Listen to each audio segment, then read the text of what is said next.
You are leaking. Look at the floor.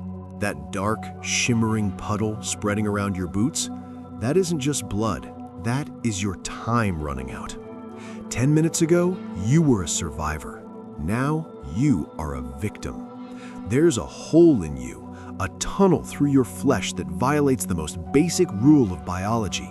Inside stuff is supposed to stay inside. The silence of the ruins is deafening. Listen to it. Do you hear sirens? Do you hear a medevac chopper? No, because no one is coming. The hospital is a crater. The doctors are dead or gone. There is no morphine. There is no sterile operating room. Right now, you are just a bag of pressurized fluids with a puncture wound. Panic is your enemy. Panic pumps your heart faster. Panic pushes the blood out of you quicker. Panic kills you before the bullet does. So shut up, breathe, and look at me. You have two choices right now.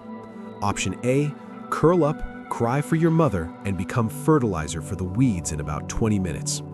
Option B, grit your teeth, accept the pain, and do the ugly, brutal work of staying alive.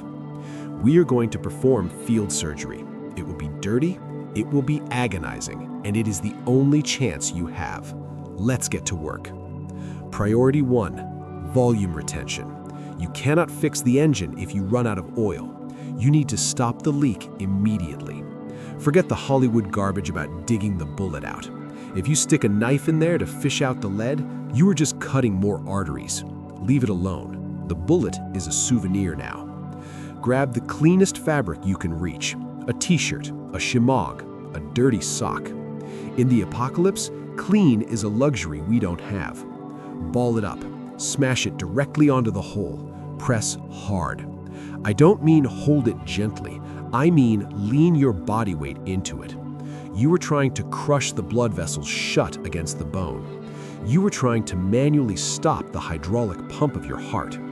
It is going to hurt like hell. It will feel like fire. Scream if you want. Curse God. Just do not let go. Here's the fatal mistake. Do not peek. Every amateur feels the urge to lift the cloth after a minute to see if the bleeding stopped. Do not do it. Blood clotting is like building a dam. It takes time. Every time you lift that cloth, you rip the dam apart and the flood starts again. You are resetting the death clock. Hold it for 10 minutes. Use your knee if your hands get tired. Just keep the pressure. But what if pressure isn't working? Look at the blood. Is it dark and oozing? That's venous bleeding. Pressure handles that. Is it bright red and spurting in rhythm with your heartbeat, like a busted garden hose?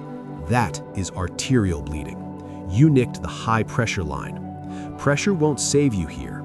You will bleed out in 3 minutes. You need a tourniquet now. If you didn't loot a cat tourniquet from a dead soldier, you have to improvise. Rule number 1, wide surface area. Find a belt, a backpack strap, a tough canvas strip. Needs to be at least 2 inches wide. Rule number 2, no thin cords. Do not use paracord. Do not use shoelaces. Do not use wire. If you crank those down, they will slice through your muscle and nerves like a cheese cutter. You want to save the limb, not amputate it yourself. Wrap the strap high and tight, 2 inches above the wound, between the hole and the heart. Never on a joint. Tie a square knot. Now find a windlass, a sturdy stick, a screwdriver, a metal spoon, a wrench. Insert it into the knot. Twist it. Twist it until the bleeding stops completely. And listen to me, this will hurt more than the bullet wound. It will feel like your limb is being crushed in a vise. That pain means it is working. Lock the windlass in place. Write the time on your forehead in blood or charcoal. You have 2 hours. After that, the limb starts to die, but a one-legged survivor is better than a two-legged corpse. Bleeding controlled? Good. Now comes the nightmare. If you were shot in the junction areas, the groin, the armpit, the neck, you can't use a tourniquet, and putting a bandage on top does nothing. The skin might close, but underneath, you are creating a blood balloon inside your own body.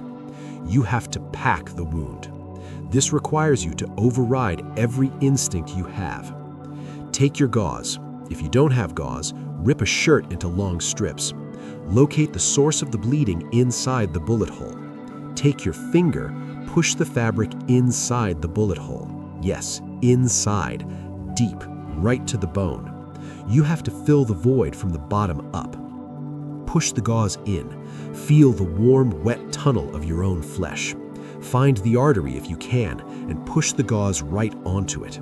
Keep feeding it in, inch by inch, layer by layer. Pack it tight.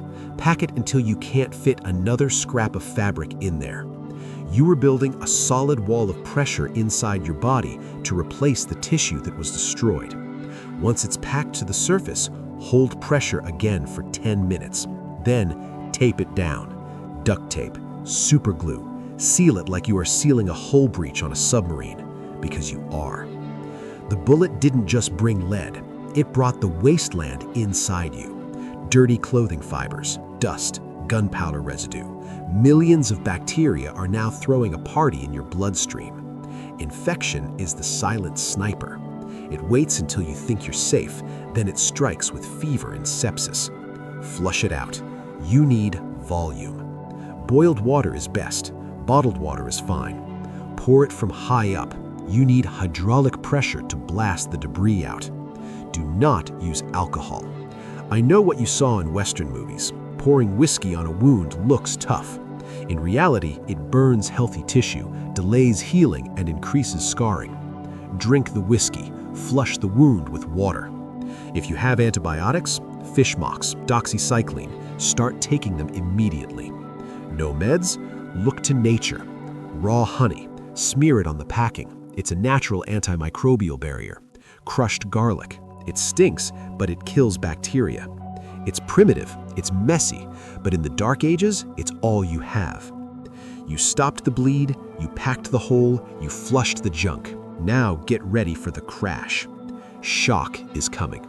Your body realizes it has lost blood, so it pulls resources from your skin and limbs to save the brain and heart.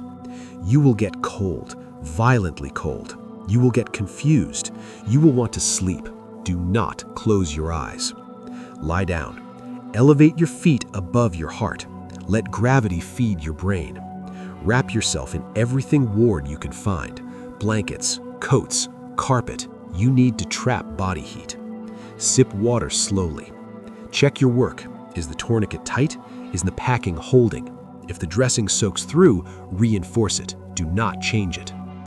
Look at you, pale, shaking, covered in blood, but you are breathing.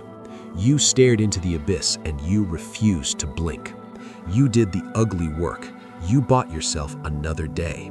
The pain you feel right now, that is a gift. The dead don't feel pain, only the survivors do. So embrace it. Get up when you can. You've got a bullet to carry and a grave to avoid. You are not done yet. Subscribe to survive. This is The Last Log. Signing off.